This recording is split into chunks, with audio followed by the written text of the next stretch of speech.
The 1970s and 80s had Elbow, Gravy Train, Purina, Meow Mix, and Bell Bottoms. You've changed your clothes, now change how you feed your pet. Like Bell Bottoms, kick the kibble and join us in the 21st century with the healthiest diet for dogs and cats. Feed naturally, feed raw, feed fishing foods.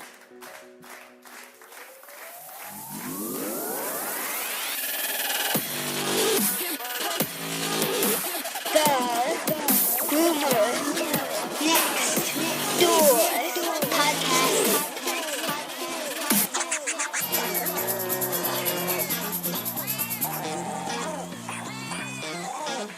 Dun, dun, dun, dun. Hello, pups and kittens, and welcome to another fun-filled and informative episode of the Groomer Next Door podcast. I'm your host, Chris Green, and joining us this week is a really cool cat. His name is Isaiah Ramos, and he has an amazing company called Honey Licks. Honey Licks, well, it is exactly what it sounds like, and an absolute cool concept, and something that I was really digging when I was talking to him. Before we actually get started, let's go into our fact of the week. Now, I always like to kind of tailor our facts around our guest. And you know, it's funny because I always say the same thing about dogs and cats in reference to people. How a lot of dogs and a lot of cats work harder than a lot of people, which always makes me sad. But because we're actually talking about honey, and we're talking about bees, obviously, I thought we would tailor it to the whole bee kind of fact. So, did you know that honeybees work harder than a lot of people? During chillier seasons, worker bees can live for 9 months. But in the summer, they rarely last longer than 6 weeks. They literally work themselves to death. Shocking. Shocking and hard to believe, and yet realistically, why we have such an issue with bees and colonies. And, we're going to go into that in just a moment when Isaiah gets here. Absolute cool concept. I love what they're doing to actually help out. And, it's definitely something I hope all of you take a look at. You can definitely check out more in our description page of Honey Licks. I'll have a whole list of things in there. By that sound, Isaiah is about to step into the podcast studio. So, with that said, welcome Isaiah Ramos from Honey Licks to the podcast. Oh, hello. Hold on a sec. Dad, we have a guest on the podcast. This week on the podcast, we are joined by a very entertaining guy. I mean, we've been talking before we started recording, as we do on every episode, but we've been having a blast and then realized we probably should record. Joining me this week is Isaiah Ramos. He has an amazing company called Honey Licks. Thanks for being on the podcast. Thank you for having me. It's a pleasure to be here. It has absolutely been, again, we've been having a great time, kicking around ideas and different things that we've been talking about and technology. And so it's really fun to be able to talk to somebody who shares in the same things that I share in and interest and can talk about it, but also loves dogs, which is, of course, one of my favorite pastimes, with whether it's work or whatever. Oh, yeah, of course. Always. I'm petting my dog right now. Right, buddy? And see, I have a rescue in the back seat, Freckles, which I think Freckles is actually asleep. Yep, Freckles is asleep, which is a 5-week-old puppy, which was dumped. So I'm surprised it's not barking right now, because that's what he likes to do if he's in his kennel. But, so Honey Licks, tell us, I was telling you this before, I love the origin story to everything. Tell us the origin story behind Honey Licks. All right. Well, it's a little bit long, so bear with me. That's fine. So it all started back when I was in high school, if you can believe it. I went to a weird high school, and I was taking an environmental chemistry class. We had to do presentations on things that of chemistry related, but of course pertains to the environment specifically. You couldn't do the chemistry of aerosol cans or something unless you know what I'm saying. Yeah. So one girl, she actually owned a farm, her family was from a farm. She did a thing about the bees and how climate change was directly affecting her family's personal bees.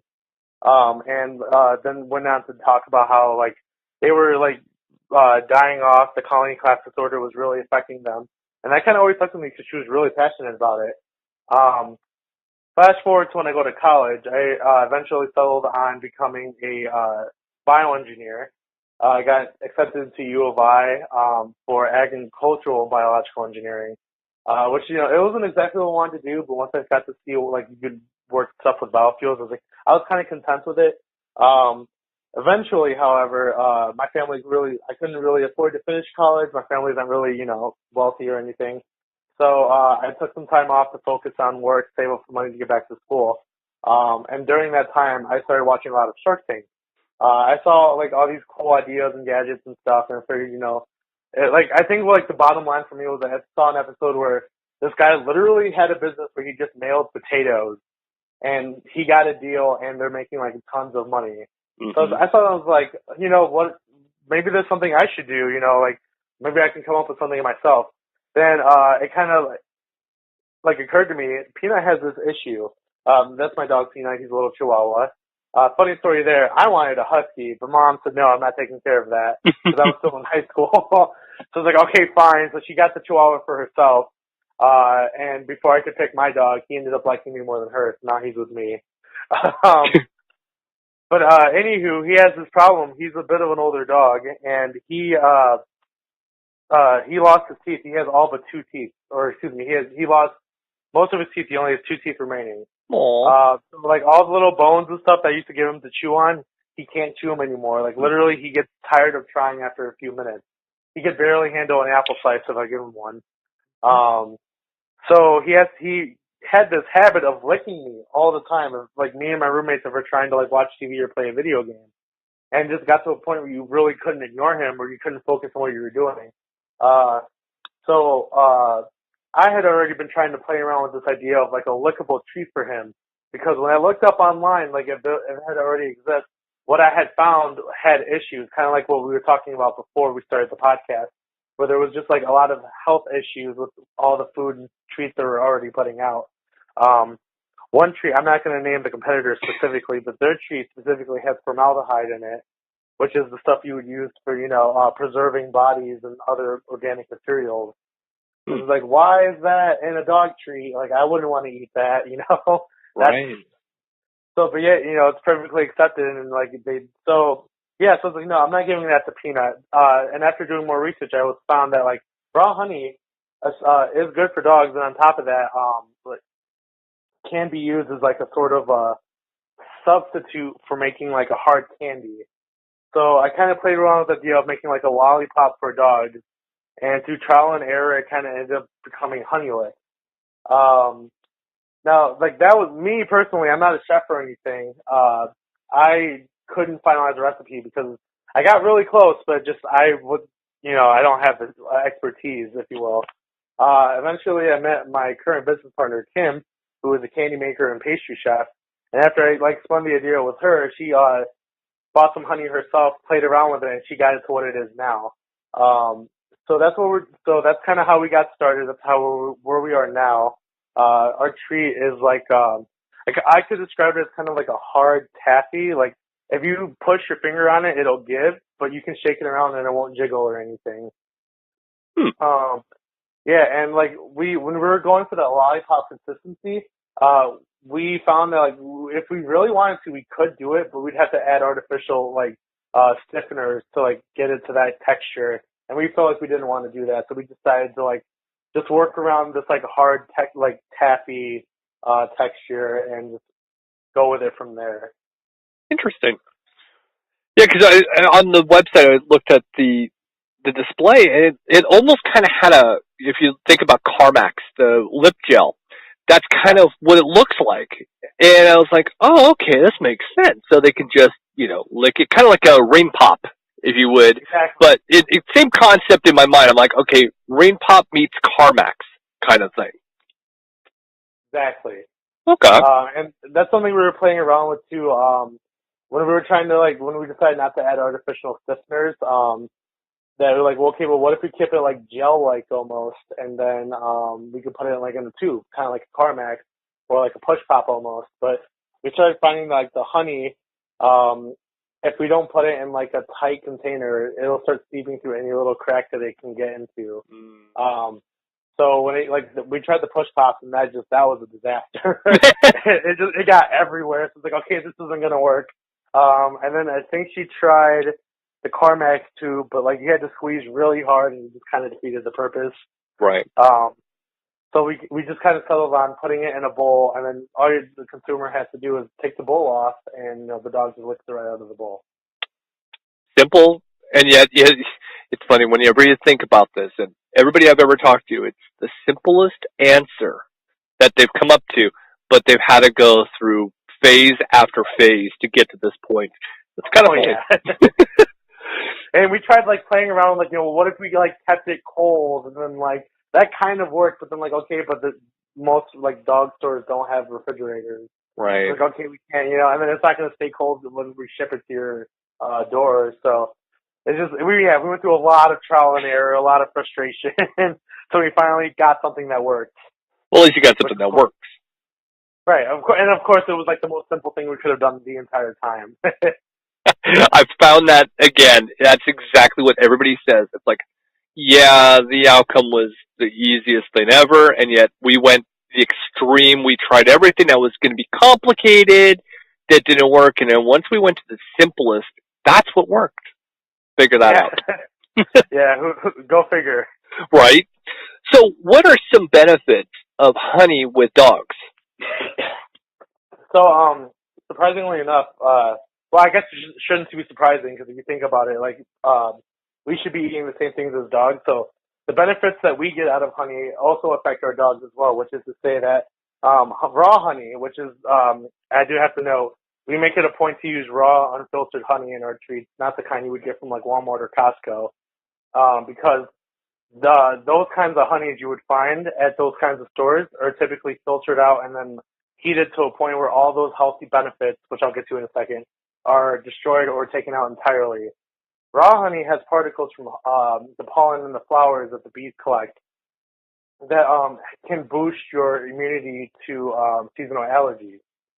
On top of that, raw honey in and of itself is really good for healing scratches, wounds. So like, I actually was speaking to a vet back when I was still in the early phases of all this. I believe he was based in Kentucky. I haven't spoken to him in a while. Who really liked our treat because he daily uses raw honey for whenever a dog gets like a flesh wound or some kind of bite or something, because it acts as a natural, not only as a natural Band-Aid, but those little like particles that help fight seasonal allergies, as well as they also help clean infections. So any little infection that dog could have had during the accident starts getting cleared away before he has to start actually applying the real treatment. And then the funny thing about that is as well, if you eat raw honey, and it does the same thing for dogs, it's actually been shown to correct any like bacterial what's the word? When things aren't on the right levels, I'm blanking on the word right now, but you know what I'm saying, right? Yeah. Like it can correct that, kind of like eating yogurt would correct the bacteria in your gut, and it'll like flush out any bad bacteria that's in there, or try to replace it with some good bacteria. So that way, you're not going to be constipated. You're not going to be having like heartburn as often. It's really good for that as well. Something else I saw, and when I was doing some research on this, it is supposed to help with, and something that a lot of people don't realize is the common cold for dogs, but kennel cough. Yeah, absolutely. That's interesting. Well, I can't personally advocate that our treats will help with that. I have, like, Peanut definitely does have seasonal allergies, and he sneezes a lot in the spring and summer. Thankfully, that's the extent of it. But ever since I started giving him these treats, he does not, like, have these violent sneezes as often as he used to. So it's something I personally have noticed. And yeah, like, definitely, it's just like the whole old wives saying, whenever you get, like, a cough, make some tea, put a little bit of lemon and honey in it. That's exactly why. It really helps with soothing those vocal cords in your throat, and same thing with dogs. It just goes back to the whole, like, it's just as simple as you would have thought, like, it works for me, why not for my dog, That's true. That is true. Now, funny, you mentioned Shark Tank earlier. We were going to talk about it, so let's go into that whole process. Now, you went through the process to actually be on Shark Tank. So take us through that moment, those steps, and where you ended up. Oh yeah, so that was a real fun process. At the time, we were just getting our first big order. They initially asked about doing 5,000 treats. And we were just like, oh yeah, let me just talk to my partner. And we had no idea what to do. We were like, we cannot afford to create this order. We were kind of scrambling. We eventually took on a small investor. But before we solidified that deal with that investor, we decided to just, throw everything out we could, see what stuck to the wall. And I decided to fill out the application for Shark Tank and just emailed it to them, through the email process. Again, so we did that, and then we got to deal with the investor, and everything just started kind of working out. We had to renegotiate how many treats that company wanted. Things are going smoothly. It's a Friday here. It's 6 o'clock in the evening. I just got home from my day shift at work. I sit down at my desk. I'm about to relax, and I get a phone call. I answer it, and it's like, hi, this is Jackie from Shark Tank. How are you doing? I literally stood up so fast, I banged my knee against my desk, which scared Peanut, so he started barking and just like, shush, be quiet. Like, not right now. And basically it was just like a little 10-minute interview, just like, asking, why do you like your business? Like, what made you start, blah, blah, kind of what we're doing now. And she ended up with saying, okay, I'm going to send you an email. I'm going to move you to the next round, which was, I had to fill out, it was crazy. Like, it was like 80 pages worth of paperwork. And it was supposed to, everyone involved in the business had to do their own. And so that was just, the fun thing about our business is that I live in Illinois, but my partner Kim lives in, Utah. Oh. So, yeah, we make it work, it's fine, but, all our treats are shipped from Utah. And she uses, local, Utah honey, which is actually great, apparently. That's where most of the honey in the country comes from, apparently, that in Michigan. So we got good deals because of that. But anywho, so it's like, all right, I need, the hard part was all the paperwork had to be handwritten. Yeah, so it was just, and she gave me a week to do it. So it was like, okay, Kim, fill this out and I guess fax it to me. I don't know. Cause you can't really do an email, cause then by the time I get it, I don't know, it was complicated. There was a video process as well. But we got it done. We somehow barely, by the skin of our teeth, made it in. And then it was just a waiting game at that point, but we eventually found out that we did not make it to the last round. I think it was in August, which is fine. Because at that point, the big order was done, the stress of it was over, and I was just like, you know what, honestly, that's okay. I just need to take a break for a weekend. It's funny, we had Brandon Zavala, who actually is the creator of Apollo Peak on. And it's now Apollo Peak Pet Beverage. It was Apollo Peak Wine. And the first time he came on, he couldn't tell us that he had done Shark Tank. It wasn't until a few months later that I found out. And he told these great stories about it. And down to the stress that goes into it, and even the whole process. So I'm always intrigued by Shark Tank, and especially a business like yours. And I would have asked, have you thought about doing Shark Tank already? That was on my list of things I was going to ask. So it's just kind of funny that you're like, yeah, went through the process. It's grueling. Yeah. I could totally identify too. And that was the other thing too. The entire time that was all happening, they do make you sign a non-disclosure agreement. Mm-hmm. So I couldn't tell anyone. I told my mom and a few very close friends, and that's it. Yeah. Because they made it very clear you can't talk about this. Now, of course, not that I didn't get on, it doesn't matter. But it's just, there's still some things I don't think I'm allowed to talk about the process, but I mean, whatever. But yeah, no, it was very, very stressful. Anytime my phone would ring, I would have a mini heart attack. And it was like, hi, this is, have you thought about getting a getaway to the Bahamas? No, stop talking to me. Please stop calling me. Over and over again. I remember one time I literally, was spasming because it said Los Angeles, California when they called me. and it was just again another telemarketer. Like I almost threw my phone against the wall. That's kind of funny because I mean I thought they always, and I just know for some of them, I thought they filmed in Chicago, so I figured it was there. No, yeah, apparently they have a set in Hollywood. Huh. Which is, yeah, like, I mean, which is kind of cool because I have the address to that now because I need to have that to send all my materials. Right. Again, they want it handwritten. So, like, that's, so every once in a while, whenever I'm, like this last couple of months, I've been kind of stressed out, kind of, like, because this was the first year we, like, had sales, so I had to figure out our taxes. So that was really, like, really stressing me out for a while. But, like, every time I really, like, felt like I needed a break or whatever, I would just pull up my phone and be like, I have the phone number for Shark Tank. Like, I have one of the office phone numbers. I have this address. You're going to be okay. Just keep going. So for as much stress as it gave me, it also gave me more motivation.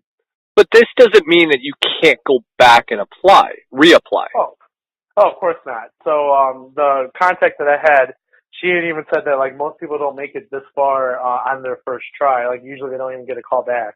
Wow. So for us to make it that far in our first try, she, like, encouraged us to keep trying. Because usually people do have to try a few times. So which is why, like, we're actually going to go through the process of starting over again. We're going to do it in a couple of weeks. Right now we're trying to finish some paperwork to introduce our next treat. We were trying to shoot for January, but Illinois is giving us some trouble with the paperwork. So unfortunately that's slowing us down a little bit.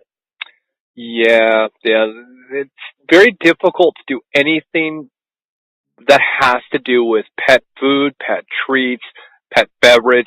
I'm hearing just a great deal of rumblings through the states that they're being almost impossible to work with. And that's kind of sad. Yeah. I mean, like, so as I mentioned earlier, Kim's in Utah, I'm in Illinois. When we were trying to figure out where we wanted to base the business, it came to, like, when I was looking at Utah, to start the business and, finalize it, after all was said and done, it cost about $92, if I'm remembering correctly. Here in Illinois, just to start the process, cost $500. Yeah. Yeah, and that's just before we even got any, like, licenses or anything. Like, overall, it was going to cost about $3,000. Mm-hmm. And, like, I have to give them credit. Utah's been surprisingly they worked well with us. Anytime we had a question or email, like, someone from their tax bureau, they've been very, very helpful. So I have to give it up. Props to Utah. They've been very nice to us. Illinois, however, has just been a nightmare, an absolute nightmare. And Illinois is the only thing holding us back from introducing our next treat, which is going to be a raw honey peanut butter. Oh, wow. Oh, yeah. Funny story about that. We kept running into an issue where our customers who had big dogs, who had ordered it for their big dogs, they liked our treat so much they tried to eat the bowl that it came in. Oh, no. It was like, okay, we can't have that. We can't have the puppies eating, they can't eat the plastic. That's not good. No. So we're trying to do the honey peanut butter so they still get the benefits of the raw honey, but then they can put the peanut butter in the Kong for the dogs. Very smart. That is really smart. And that was going to be one of my questions, down the road was what was, in the future. Currently, you have bacon honey lick, which it sounds delicious. It's very good. I've eaten it. It's good. And see, that's what's always great about this, is that I know it's human grade, and you're able to eat it because it's human grade.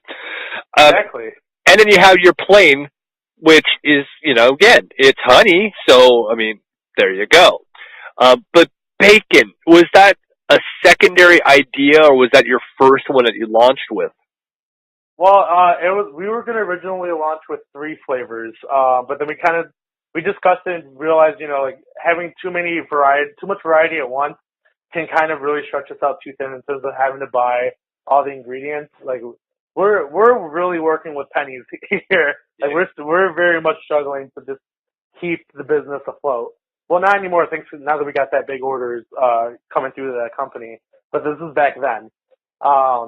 So we originally wanted to launch with a honey roasted peanut, honey vanilla, which we did launch with, but it turned the vanilla price rose too high and just wasn't economical to keep that. So now it's just plain honey. And honey bacon was the third one as well. And of the trials, like we couldn't get honey roasted peanuts worked out without it being just peanut butter at that point. So we decided to just like table that until we were ready to add another treat. And we just ran with the vanilla and the bacon for a while. Bacon easily sold the most for the longest time.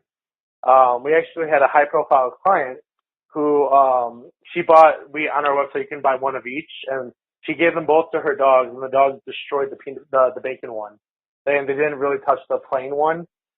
So like she reordered 4 more bacon ones like the next week. So that was actually really cool. Like the dogs, and can you blame them? You know, who doesn't love bacon, especially with dogs? You know. Well, they're carnivore, so of course they smell that meat and they're like, hey, mine.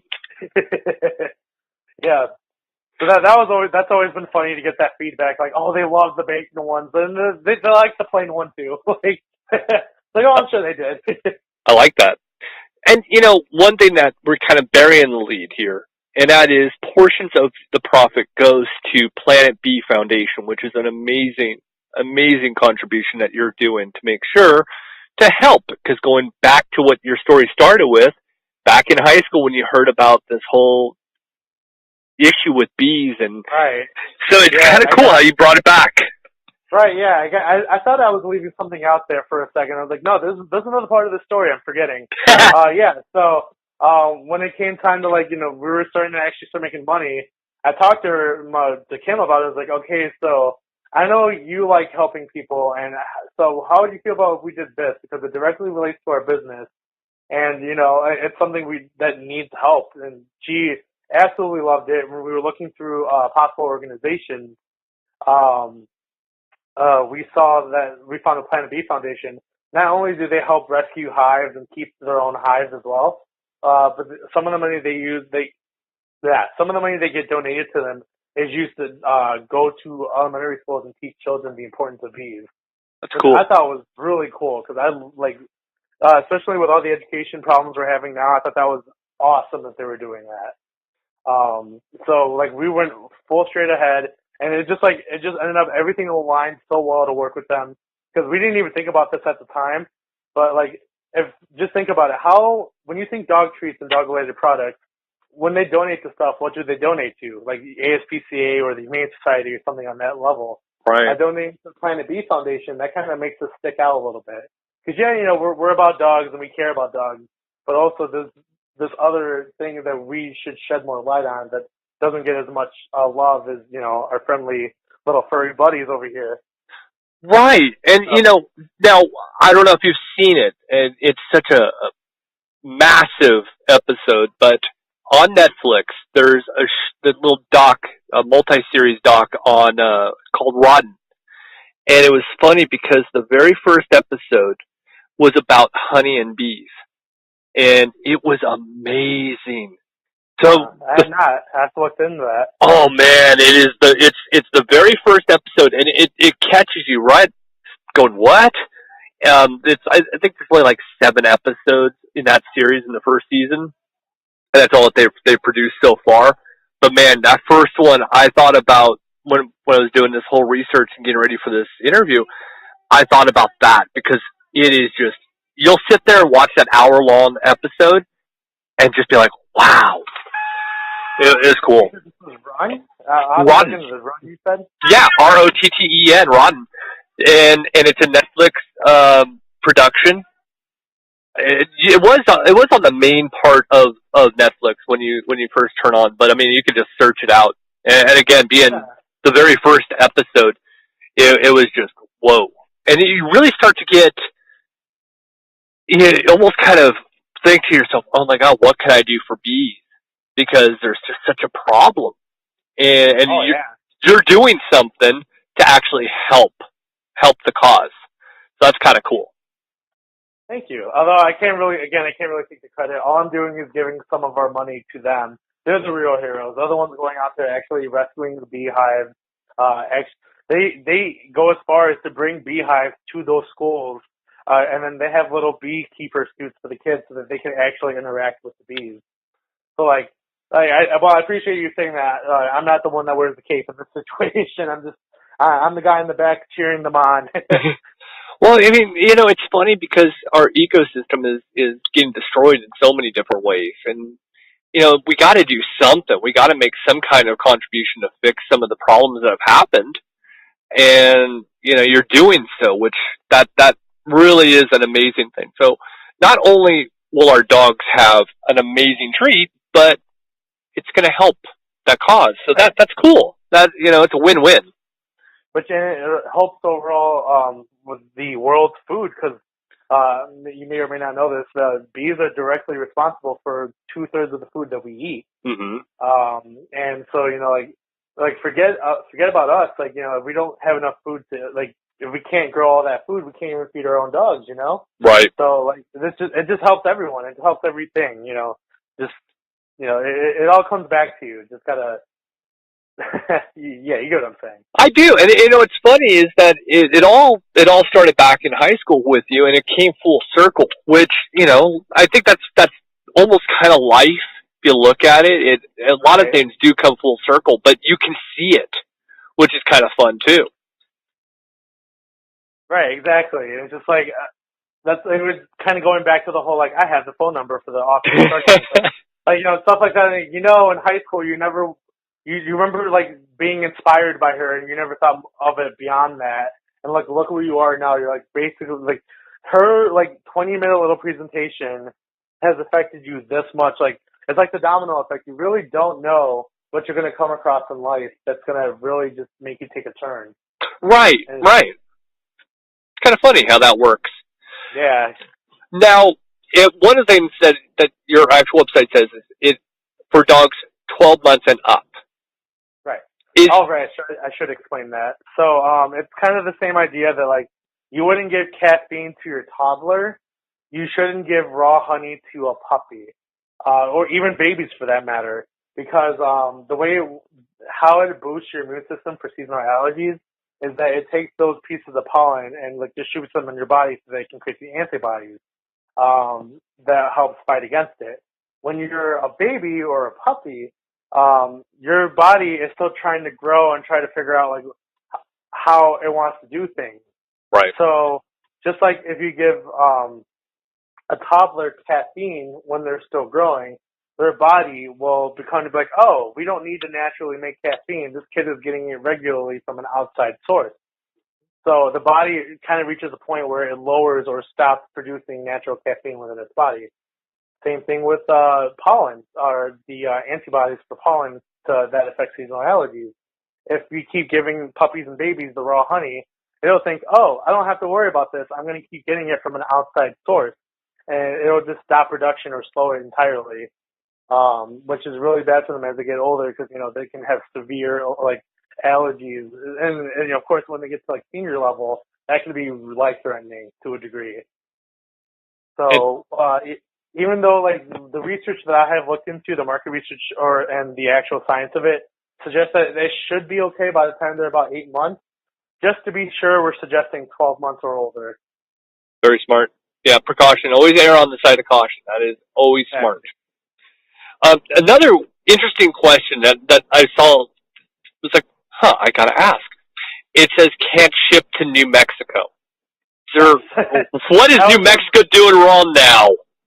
So that was an oddly weird. So when we started, we were going to aim for the top 5 states that had dogs, and then of course including Utah and Illinois because we both live here. And that very first year, kind of the trial year, we didn't even actually start selling until I think December. So basically we had no actual sales that year. And so okay, well, where did we actually get sales? Utah and Illinois. So all the other states, we just kind of decided to end, we're not going to ship to you anymore because we're just not going to renew the license for those states. But for some reason, New Mexico stipulated that okay, in ending this license, you have to put on your website that you do no longer ship to New Mexico. And which I thought was just funny because I remember being on the phone with her. It was we're just not going to do it's only going to allow addresses from Illinois and Utah, but she made it no, you still have to do it or else we'll hit you with a violation fee or something. I was all right, whatever. I'll put it on the front page. It seems really odd. Like, we didn't get this from Missouri. We didn't get this from Kentucky, but sure, okay, whatever you want. So strange. Yeah, I don't know, but hey, whatever. We didn't get the hit with the fee, so whatever. Yeah, that's what matters. Yeah.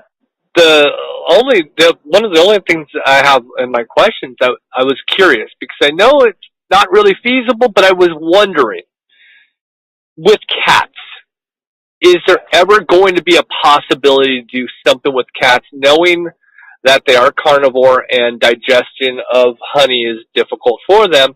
Is there ever any way, a possibility of doing a cat treat? So that is something we've been trying to work with, and we keep taking it on and off the table. The big issue with it is that cats don't process sugar as well as dogs do. Right. And honey naturally has a lot of sugar in it. So that's been the biggest issue, and without that sugar, we can't get it to this, like, lickable state, because it's the sugar that makes it in that, like, form. So, I don't know, Kim's been trying her best. She's really trying hard, but unfortunately we just haven't gotten there yet.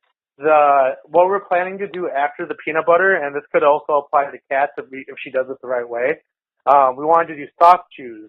So that way for, like, older senior dogs like Peanut who don't have teeth anymore or can't really bite down hard anymore, they can still get treats just, in the form of, like, a really soft granola tossed lightly in our honey, So we were thinking, like, if we reduced how much honey and just with, like, bare bone sugar, like, really, really careful with the sugar, maybe we could do something like that for cats. And so that's something she's kind of playing around with. But unfortunately, we just haven't found the secret sauce to make it work for cats yet in the form of a lickable treat. Tricky little guys, aren't they, and gals? Yeah. And yeah, exactly. And it's not because, we've definitely gotten asked about it because we've had plenty of people who want a cat version for their cats, but it's just, right now it would be too dangerous to give them what we already have. Right. Well, I mean, it's always one of the things I love about evolution is science and how we can take something and we can learn. We can actually develop. And, I mean, come on. Years back, would we have been able to do something like this? Probably not, because we wouldn't have had the science to actually substantiate it. Right. So I think it's kind of cool. I mean, I think we have a long way to go when it comes to knowing more than what we should know. Like we were talking before about technology and how with our parents, probably our moms and dads probably were teacher and grandparents. The biggest evolutionary science drop up in technology was a remote control to a TV. Now it's endless, but I think the same thing when it comes to nutrition. The same thing that comes down to all of this. You're on the way, and you're on the verge of actually making great discoveries. That's cool. Thank you. I appreciate that. That being said, though, it's one day at a time. First, we got to deal with Illinois and that pesky paperwork. So.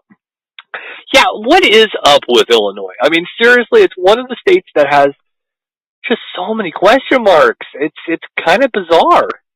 Yeah, it really is. Like, I've seriously considered moving to Utah just because it would be so much easier.